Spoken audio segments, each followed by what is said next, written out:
Assalamualaikum warahmatullahi wabarakatuh. Halo semuanya.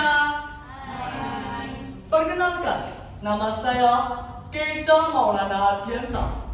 Kali ini saya akan membawa teman-teman berkelana jauh ke pesisir utara Jawa Tengah, ke sebuah tempat yang dimana kayu jati bercerita dan jemari manusia menari di atas matahari.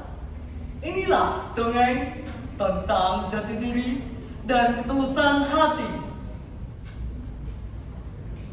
Kisah Beni dan Pahat Gemilang dari Jepang. Suara apa sih? Tik tik tik tik tik tik tik tik tik tik tik tik. Di sebuah hutan jati yang rimbun di pedalaman Jepara, hiduplah para hewan yang mahir mengukir. Bagi mereka, mengukir bukan hanya sekedar hobi, melainkan tradisi turun-temurun untuk menghormati alam. Eyang kecil, pengukir tertua yang telinganya sudah mulai keriput, namun matanya masih setajam elang, mengumpulkan semua penghuni hutan. Anak-anakku, suara yang gejah yang berat dan berwibawa. Pesta ukir tahunan sudah dekat. Aku tantang kalian untuk mengukir sebilah kayu jati dengan motif lunglungan seluruh tumbuhan yang meliuk-liuk. Siapa yang paling indah, dialah yang akan menjaga hutan jati ini. Dua sahabat maju ke depan. Si Kancil yang selalu merasa dirinya paling pintar, dan Beni, si berang-berang yang selalu tenang. Kancil langsung menjabar sepotong kayu jati besar. Ayang, lihat saja, kakiku lincah, kukuku tajam-tajam. Aku akan membuat ukiran paling berkilau dalam waktu 1 malam saja. Sementara itu, Beni si berang-berang hanya tersenyum. Ia mengambil kayu jati yang sudah tua, mengalusnya dengan lembut, lalu membawanya pergi ke tepi sungai yang tenang. Kancil mulai bekerja. Ia ingin cepat selesai agar bisa bermain. Kancil memukul pahanya dengan keras. Ayo, cepat jadi. Aku ingin membuat semua orang terpukau. Kancil tidak peduli jika ujung pahanya meleset. Ia tidak peduli jika kayu jatinya sudah retak-retak kecil karena dipaksa. Baginya, yang penting adalah hasil air yang terlihat dari jauh. Begini saja kan sudah cukup. Yang penting, bentuknya sudah beri bunga. Berbeda dengan Beni, ia duduk bersila di tepi sungai. Ia tidak langsung memahat. Ia menjamkan mata, merasakan arah serat kayu jati itu.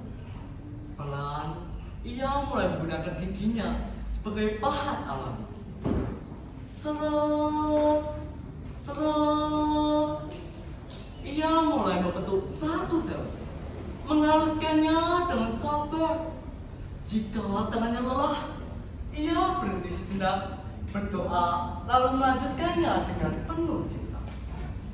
Suatu hari, Kancil menghampiri Beni sambil membawa ukirannya yang berjanji, namun kasar.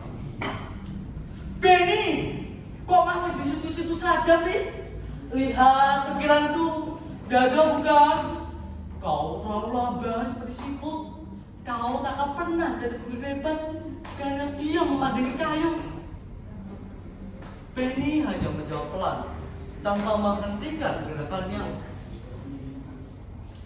Kancil, kayu ini punya nyawa. Jika kita terburu-buru, tak hanya menyakitinya, biarlah waktu yang menjadi saksi, bukan ketepatan. Hari pilihannya tiba, matahari pagi menyinari lapangan hutan. Kancil memamerkan ukirannya yang besar. Namun saat yang gajah mendekat dan meraba keran kancil, krak! Salah satu bagian sulurnya patah.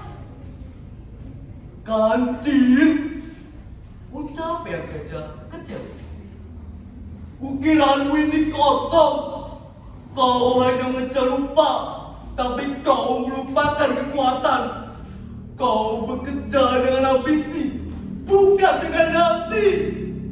Lihat ukiranmu, kayaknya menangis karena kau paksa. Lalu ukiran Benny, saat penutup kain karyanya dibuka, wow! Seluruh penglihatan terdiam. Ukiran lulungan milik Benny sangat halus. Setiap helai daunnya tampak seolah bisa bergoyang ditiup angin. Detailnya begitu dalam, menunjukkan berjam-jam ketekunan dan ribuan tetes keringat kesabaran. Eyang gajah meneteskan air mata haru. Inilah sejatinya ukiran dari Jepara. Inilah kerja keras yang dibalut kesabaran. Benny, kau tidak hanya seorang mungkir kayu, kau telah mungkir jiwamu di sana. Kanji tentu malu.